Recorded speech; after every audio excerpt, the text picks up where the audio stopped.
This right here is pretty much projector paradise. Alright, projector story time. So, when I first learned I was a projector in human design, I think my reaction to it is similar to a lot of other projectors who I've met, which is basically that I wasn't surprised at all. It made sense because I could not keep up with all of my manifesting generator and generator colleagues. But I definitely had this moment of panic of how do I make this work in my life, because here I'm being told that I'm not really here to work, and I'm here to guide, and I'm here to enjoy life, and I'm here to be a steward of energy and not really the one who actually generates and creates that energy. And so I had a lot of questions about how to make this work because the world is not set up for this.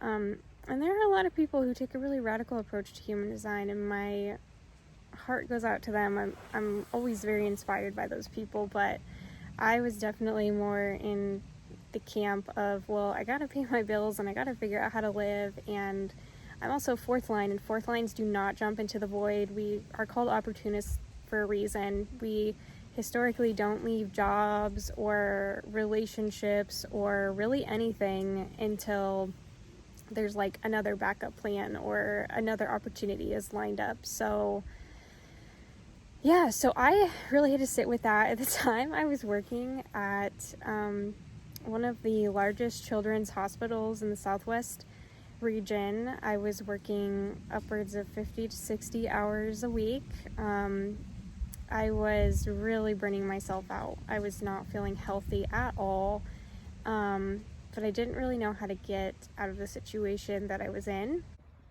So instead of quitting my job, I took the approach of how can I be more projector-like in the situation that I'm already in? How can I take a step back? How can I be more of a guide? How can I, start delegating tasks and saying no to things? And, rather than initiating, where in my job can I, really start to radically wait for invitation? So I started doing that. I would, and I'd walk into the morning and I'd walk into the really busy and chaotic office. In the past I would, kind of initiate conversations and talk to everybody, and instead I just conserve my energy and I'd walk into the office and I'd wait until somebody else approached me. And then from there, when I'd go to start see patients for the day, I had previously been doing a lot of the heavy lifting and the heavy work. So I started asking for more help. I started bringing techs with me. I started asking for support staff to help me do a lot of the manual tasks to kind of offload some of that. And then also I started gearing my my sessions more towards educating parents on how to work with their kids, which is part of pediatric physical therapy anyway, but I started really embodying that more of how can I be more of a guide to these families rather than doing everything for them. And I really adopted this mindset of how, I had gone into work every day almost dreading everything that I had to do, and I started thinking about, okay, what is it that I can receive from this day? What is it that I can learn? What is it that I can let go of? What is it that I can, still do, but do with a lot less control? And even just those simple things started making my days a lot easier.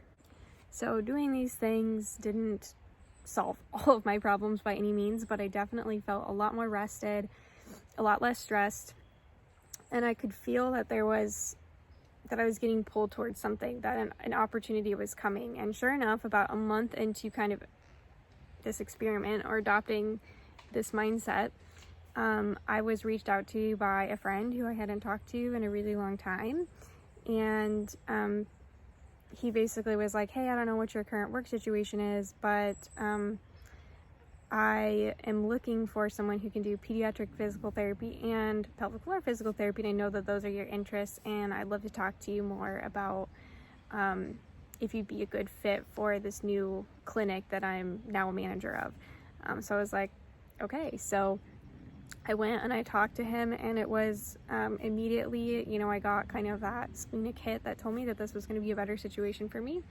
So I went and I worked there, and I only worked there for about 5 months. But that job gave me a lot more flexibility than the other job had. It still was very physically demanding and draining, but it was like just enough of a stepping stone for what I needed to then launch me into my next invitation, which was then starting to teach online, starting to do human design readings, and all these other random things that I've been involved in ever since then. So I wanted to just share my story as like hope that